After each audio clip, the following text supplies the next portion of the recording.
6 months ago, I spent far too much money on what I thought was the end game, the monstrous 57-inch Samsung G9 Neo. Now, I've used this monitor almost every single day for the last 6 months across Mac, across PC, for gaming and productivity. I've made videos about it, including one where I answered all of your questions, and so today I wanted to give you a bit of an update now, 6 months into ownership, as to whether I believe this thing is still worth buying. And to get to the TLDR of this video, it is one of the best monitors I've ever owned, but damn, is it also one of the most frustrating ones as well. Now, the first, and actually the reason why I was so excited to buy this monitor, is because it is the first ultrawide that I've come across that breaks outside the norm of 1440p resolutions. Now, I've owned every single model of the Samsung G9, G9 Neo up until this point, and before that it was a Dell 49-inch screen. And the one thing I've always mentioned is that the 5120 by 1440 resolution, it just feels like everything is scaled just that tiny little bit too big on the screen. But on the 57-inch version, we get 7680 by 2160, which is the equivalent of 2 separate 32-inch 4K displays. And that resolution means everything, or at least everything when it comes to productivity. I'll come on to gaming shortly. Now, as far as it comes when using Windows, I typically run at full resolution and set scaling to 125%, just so I can clearly read the text on screen, and so that desktop icons aren't too small to find. And by doing this, I can comfortably have multiple windows open at any one time and actually use both vertical and horizontal space to my advantage. There is definitely some default behavior that you have as a Windows user where you'll likely just full screen whatever app it is that you're using, but on these monstrous widescreens, that is just purely impractical. Now, you can get around this by using something like Fancy Zones, which is a free Windows utility that lets you split your screen into whatever zones you like, and then you can snap windows to those zones.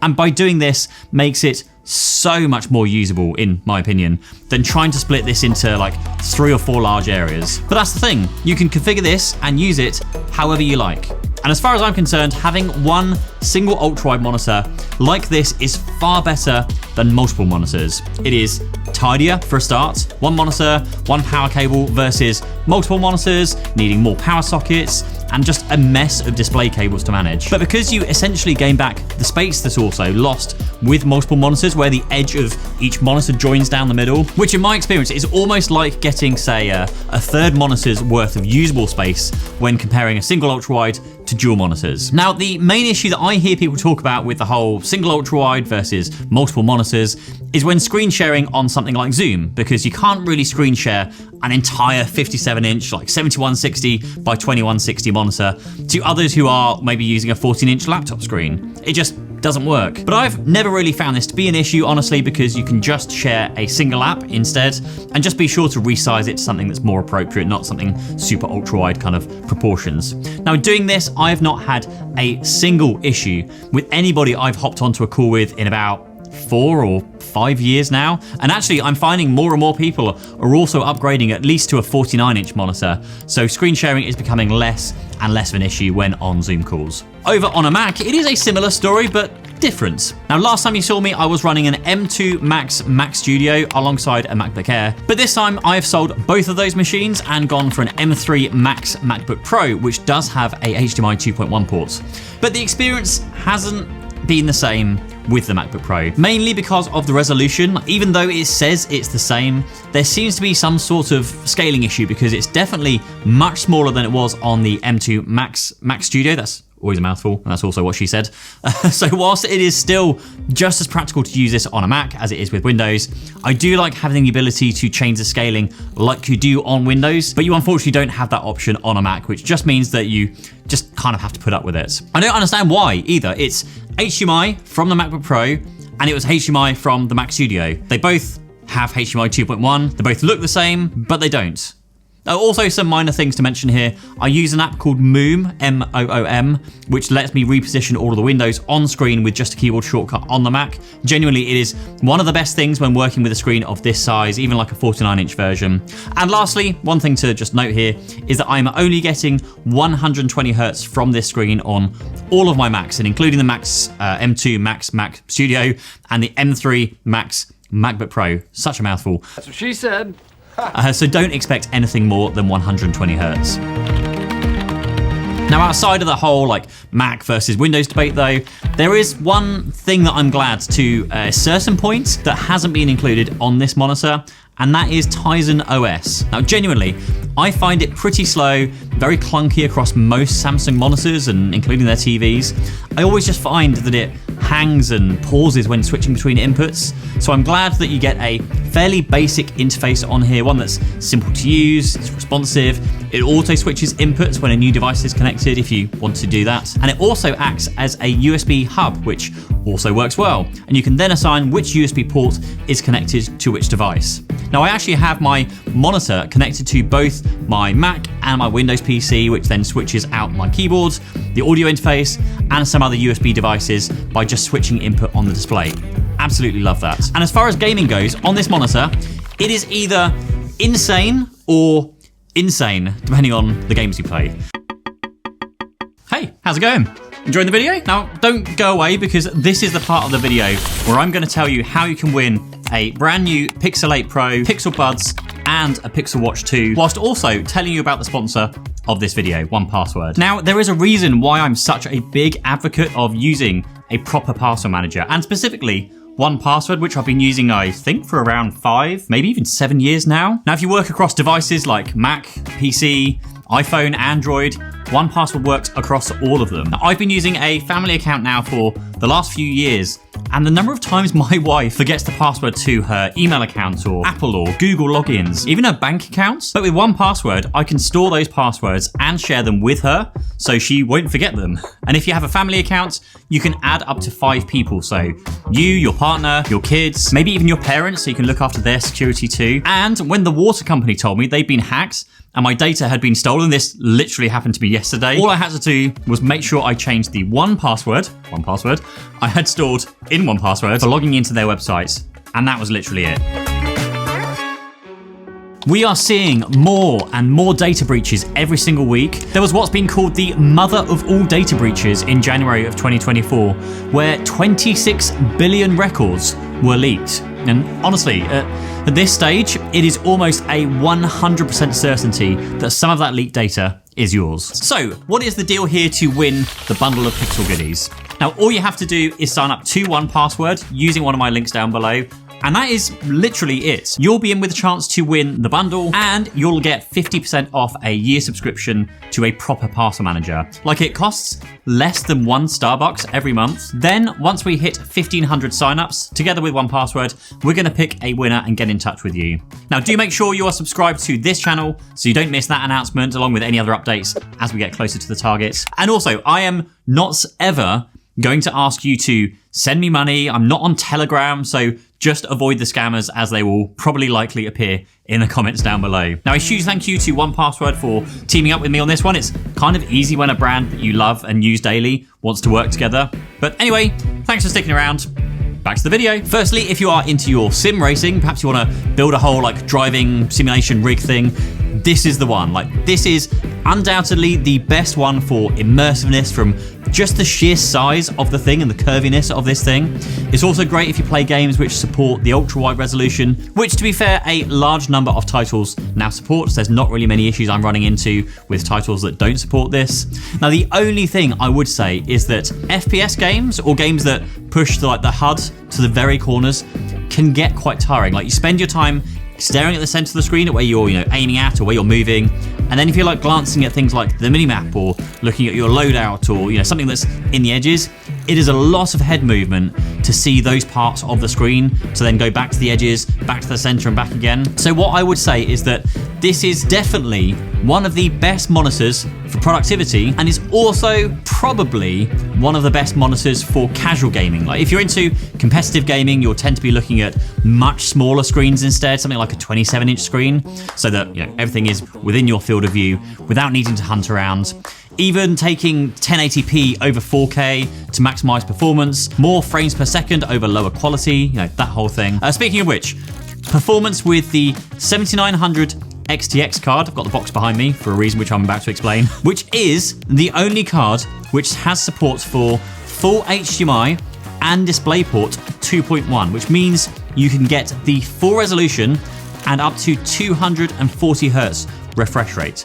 Now in the last video, I posted a ton of stats over what sort of frame rates I was getting in various games and various quality settings and resolutions, but I have had so many issues with the 7900 XTX card that I've finally been able to get a return and a refund approved by Newegg. So I'm literally, the box is behind me, I'm literally about to post this card back as soon as I basically shot this video, and instead buy a 4090 card, which annoyingly is more than twice the price at over 2,000 Great British pounds to buy. But it is kind of what we do here on the channel. I just want to give you the best performance stats possible from my gaming PC, which is maxed out in pretty much every way, including a £2,000 graphics card. So whilst I won't be able to get the full 240 Hertz and full native resolution with a 4090 because it doesn't have the HDMI 2.1 support, I am expecting to get full resolution and 120 Hertz and likely see better performance because it's a more powerful card with better frame rates with the 4090 card. It is just a shame that I won't be able to get the full 240 Hertz refresh rate. And so that would be a timely point in this video to say that if you are interested in seeing what performance you get from a 4090 card and the 57-inch G9 Neo, please be sure to subscribe to this channel. Head down below and find that button. Maybe switch on notifications too. And whilst you're there, let me know in the comments that you're interested in seeing just those stats, just so I know that people are wanting to see that video. But what I will say is unbeaten with this monitor, and something that I am thankful for is back again the 1000 R curve. Now, previous G9 generations had the 1000 R curve, and I love them for it. For some reason, they went 1800R on the OLED model. Not sure why. Maybe it's something to do with some technological constraints around OLED monitors. No idea. But I like looking at something that has a decent curve. Yeah. Because it does just wrap itself around you and makes it just so much nicer to use. Now, scientifically speaking, the curve is meant to mirror that of the human eyeball. So as you are looking around at the monitor, no matter where you look, the screen is the same distance away. Whereas on something like a flatter 1800R curve, the edge of the display is always going to be further away from your eye than the center of display because, well, just physics. So there is a lot to like about this monitor. And like I said, it is one of my favorite all-time monitors that I have ever used, but it's not perfect. Now, firstly, do I wish it was OLED and not micro LED? Heck yeah, I do. Genuinely, when I switch the monitor on each morning and I see the horrendous glow that the logo gives off during boot, it really just dampens what is otherwise an incredible experience. Now, it's not that noticeable in really any other area within Windows. I've not found it to be an issue in any games I've played, even with dark scenes, but it is still something that I feel a monitor of this value shouldn't do. Now next, this may just be a me problem, but I suffer with issues with devices sleeping. When my PC or Mac goes to sleep, I wake them up, the monitor shows nothing. I literally have to hard reset my PC to get it to display anything. I've tried unplugging different ports, different inputs, different outputs, and I have to literally hard reset the PC and boot it up again.